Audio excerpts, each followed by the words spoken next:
छत्रपति संभाजीनगर में राधाकृष्ण विखे पाटिल ने मराठा समाज की मांगों को लेकर सरकार की भूमिका स्पष्ट की है। उन्होंने कहा कि कई मुद्दों पर सरकार ने निर्णय लेते हुए विशेष पहल के साथ कार्रवाई शुरू कर दी है। यदि कुछ विषयों पर कार्रवाई बाकी है तो उन पर चर्चा कर आगे कदम उठाए जाएंगे। उन्होंने कहा कि मनोज जरांगे पाटिल की ओर से उठाए गए मुद्दों के संदर्भ में भी कार्रवाई हुई है।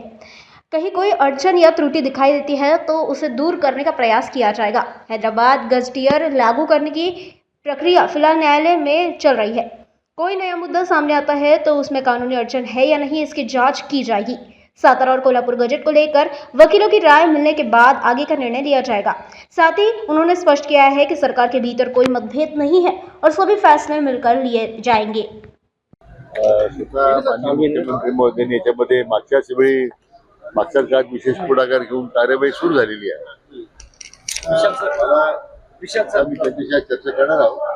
त्याच्या काय मुद्दे आहेत, आणखीन काय कार्यवाही पुढे राहिली असेल, काही त्रुटी राहिल्या असतील तर त्या संदर्भात आज चर्चा करून त्यानंतर पुढे कारवाई करू। पण आता या बैठकीच्या दरम्यान कुठल्या विषयावर चर्चा करणार आहे तसा काही मसुदा काही जे आतापर्यंत सांगितलं त्या संदर्भात असे काही मसुदा नाही आहे। आता आम्ही ऑलरेडी त्यांनी जे जे मुद्दे उपस्थित केलेले आहेत त्याच्या संदर्भात कार्यवाही झालेलीच आहे। आता त्या कारवाईमध्ये काही त्यांना त्रुटी वाटत असतील किंवा काय अडचण वाटत असेल तर आणखी चर्चा करू आपण त्याच्यामध्ये। हैदराबाद गॅजेटियर नंतर इतर गॅजेटियर लागू कराव्यात अशी त्यांची मागणी असल्याची कळत आहे, सातारा किंवा इतर। त्याच्यामध्ये काय आहे, मुख्यतः हैदराबाद गॅजेटियरच्या अंमलबजावणीला सध्या न्यायालयामध्ये सध्या प्रक्रिया सुरू आहे। आता आपण आणखीन काही नवीन मुद्दा उपस्थित केला तर त्याच्यात काय कायदेशीर अडचणी काय उपस्थित होऊ शकतात का, म्हणून आता ॲडव्होकेट जनरलचं ओपिनियन मागवलेलं आहे।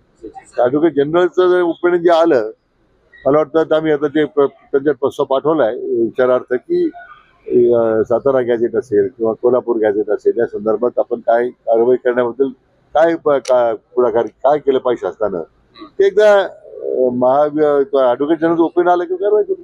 विचार शेवटी एकच आहे। मी काय देसाई साहेब इथं आहेत, आम्ही त्यांच्याशी अनेक वेळा चर्चा करतो, पण आम्ही येऊन काहीतरी वेगळं करायचं, भारतीय जनता पार्टीने येऊन काहीतरी वेगळं करायचं याच्यामधला अजिबात उद्देश नाही। आम्ही जरी वेगवेगळे आलो तरी विचार एकच आहे आणि एकाच विचाराने येतो। उन्हाळ्यामध्ये जी तुमची भेट झाली होती, ज्या उपोषणाच्या वेळेस तुम्ही आलेले होते त्या दरम्यान झालेल्या चर्चा आणि आता त्यांची जी मागणी आहे यातली काय तफावत नाही, याबाबत स्वतः विखे पाटील साहेबांनी या ठिकाणी सांगितलं की ते समितीचे अध्यक्ष आहेत। आम्ही कुठचाही असा मसुदा घेऊन इथे चर्चेला आलेलो नाही। मी असेल, शंभूराज देसाई साहेब असतील किंवा प्रसाद लाड साहेब असतील, आम्ही त्यांच्याशी विखे पाटील साहेबांच्या नेतृत्वाखाली चर्चा करू आणि खरं तर हाच उद्देश आहे की आंदोलन होऊ नये आणि आंदोलन न होता त्यांचे प्रश्न सुटावे।